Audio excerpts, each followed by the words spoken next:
দিকে নজর রাখবো। আর.জি. কর হাসপাতালে ঠিক যে ইমার্জেন্সি বিল্ডিং, সেই ইমার্জেন্সি বিল্ডিং এর গেট রীতিমতো গেট ভেঙে বামপন্থী ছাত্র সংগঠনের যারা ছিলেন অবস্থান বিক্ষোভে তারা প্রবেশ করেছেন। আমি সেই ছবিটা দেখাবো, একেবারে ভেতরের ছবিটা দেখাবো। পুলিশের সঙ্গে রীতিমতো ধস্তাধস্তি হচ্ছে, মারামারি হচ্ছে।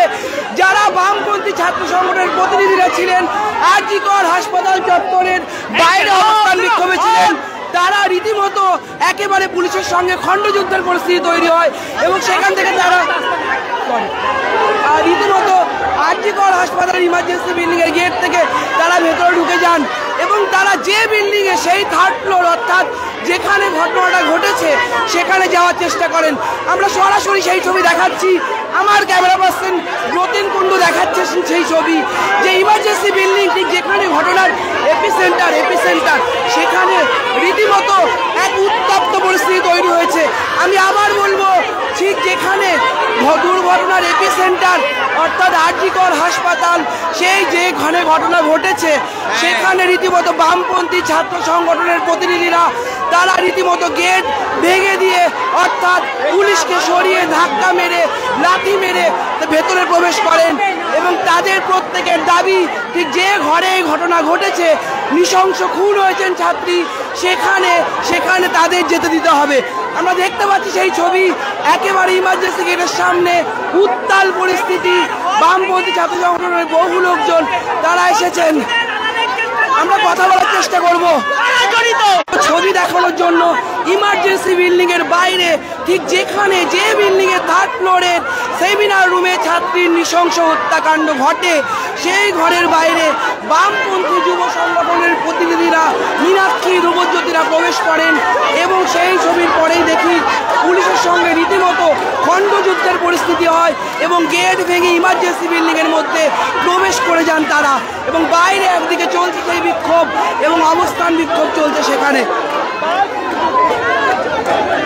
এই মুহূর্তে সবচেয়ে বড় খবর আপনাদের জানিয়ে রাখছি, সরাসরি আপনারা দেখছেন আর.জি. কর হাসপাতালের ইমার্জেন্সি বিল্ডিং এর বাইরে অবস্থান বিক্ষোভ যেমন চলছে, তেমনি রণক্ষেত্র পরিস্থিতির মধ্যে আচমকা বামফ্রন্টের যুব সংগঠনের প্রতিনিধিরা রাস্তা থেকে ভেতরে ঢুকে আসেন এবং পুলিশের কার্যত পুলিশকে ধাক্কা দিয়ে ইমার্জেন্সি ভেঙে বেরিয়ে যান, ভেতরে ঢুকে যান তারা এবং তাদের দাবি যে তথ্য প্রমাণ লোপাট হচ্ছে, সেই কারণে তারা এই মুহূর্তে এই বিক্ষোভে সামিল হয়েছেন এবং নজিরবিহীন পরিস্থিতি আবার তৈরি হয়েছে আর.জি. কর চত্বরে।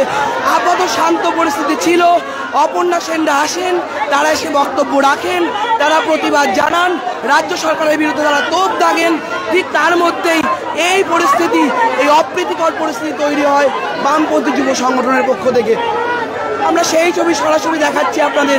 আপনারা দেখছেন ইমার্জেন্সি বিল্ডিং এর সামনে সেই কঠিন পরিস্থিতি, রীতিমতো বহু মানুষ। আমি কথা বলার চেষ্টা করব, মীনাক্ষী বাইরে দিদিভাই সবাই থাকবে, হসপিটালের পরিষেবা এবং এটা আমাদের সম্পত্তি, আমরা রক্ষা করব,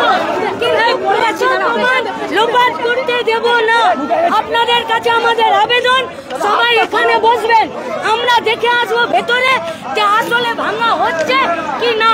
যদি হয় তাহলে আমরা এই ভাঙা রুখবো। আপনাদের কাছে আমাদের আবেদন, বসুন। সেই উত্তাল পরিস্থিতি দেখছেন আপনারা, মীনাক্ষীর বক্তব্য শুনলেন। এই মুহূর্তে আবার জানিয়ে রাখে আমাদের সেই ছবি, আর.জি. কর হাসপাতালের ইমার্জেন্সি বিল্ডিং, তার নিচে কার্যত রণক্ষেত্রের পরিস্থিতি তৈরি হয়েছে। প্রথমে আমরা দেখতে পাই বাইরে থেকে আচমকা বামফ্রন্টের কিছু যুব সংগঠনের প্রতিনিধিরা মীনাক্ষী সহ ছুটে আসেন ভেতরে এবং ছুটে এসে তারা আচমকা ইমার্জেন্সি বিল্ডিং এর গেটে যে পুলিশ কর্মীরা মোতায়েন ছিলেন তাদেরকে সরিয়ে দিয়ে ভেতরে যান এবং ভেতরে একটি দল চলে যায়, বাইরে আরেকটি দল অবস্থান বিক্ষোভ চালায় এবং তারপরেই কার্যত রণক্ষেত্রের পরিস্থিতি তৈরি হয়েছে।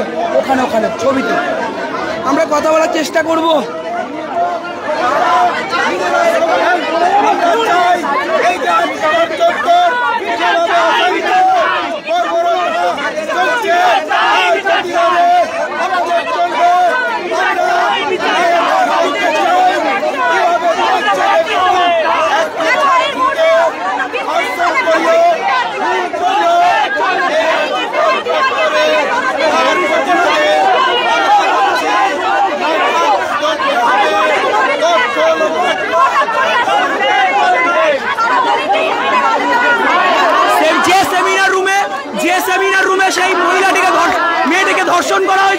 সেই সেমিনার রুম এখন ওনারা ভেঙে দিচ্ছেন। এইভাবে তথ্য লোপাট করার চেষ্টা করছে এই কলেজ সরকারকে।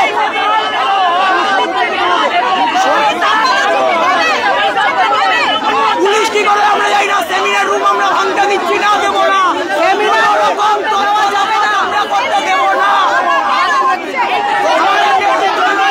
প্রমাণ লোপাটের জন্য চেষ্টা হচ্ছে, অপরাধীকে আড়াল করবার জন্য চেষ্টা হচ্ছে।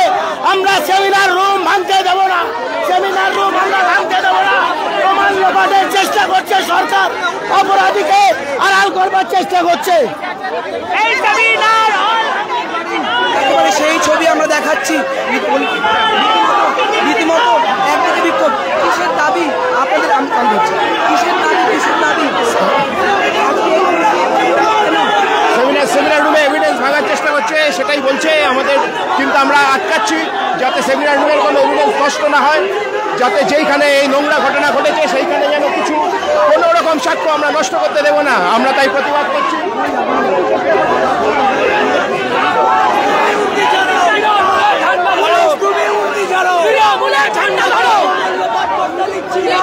আমরা হসপিটাল ভাঙচুর করতে আসিনি, আমাদের কাছে খবর গেছে কনস্ট্রাকশনের নামে সেমিনার হল ভাঙার চেষ্টা চলছে, তাই আমরা সেটা বন্ধ করতে এখানে প্রহরীর মতো দাঁড়িয়ে থাকতে।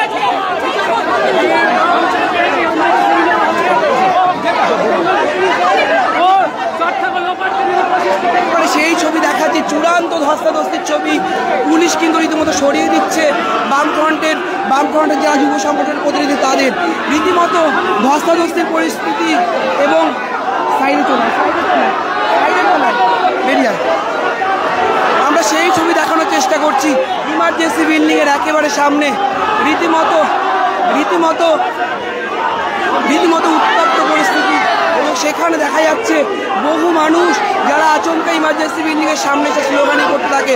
এবং সবচেয়ে গুরুত্বপূর্ণ বিষয়, এত আঁটো নিরাপত্তার মধ্যেই বহু মানুষ ইমার্জেন্সি বিল্ডিং এর মধ্যে প্রবেশ করেন এবং তারপর তারা চেষ্টা করেন থার্ড ফ্লোরে উঠে ঘটনাস্থলে প্রবেশ করার। এবং এখানেই এক উত্তপ্ত পরিস্থিতির সৃষ্টি হয়েছে আর জি কর হাসপাতাল চত্বরে ইমার্জেন্সি বিল্ডিং এর সামনে, যা অত্যন্ত নজিরবিহীন যে এত নিরাপত্তা বন্দোবস্তের পরেও কি করে তারা ঢুকলেন। এবং তাদের একটা দাবি যে কোনোভাবেই প্রমাণ লোপাট চলবে না। আমরা দেখাচ্ছি সেই ছবি, আপনারা দেখছেন আমার চিত্রগ্রাহক ব্রতিন কুণ্ডু সেই ছবি অত্যন্ত এই উত্তপ্ত পরিস্থিতির মধ্যে তুলে ধরছেন সরাসরি আপনাদের সামনে। একেবারে বেনজির পরিস্থিতি তৈরি হয় আর জি কর চত্বরে, যেখানে দেখা যায় ইমার্জেন্সি বিল্ডিং এর মধ্যে ওই ঘর ভাঙা হচ্ছে অভিযোগ তুলে বামপন্থী যুব সংগঠনের প্রতিনিধিরা রীতিমতো পুলিশের সঙ্গে খণ্ডযুদ্ধের যে আকার ধারণ করে সেই বিষয়টা তৈরি হয়। সব মিলে আর জি কর যে উত্তাল অবস্থায় রয়েছে তার উদাহরণ আমরা আবার পেলাম। ক্যামেরায় ব্রতিন কুণ্ডুর সঙ্গে রমেন দাস, সংবাদ প্রতিদিন .in।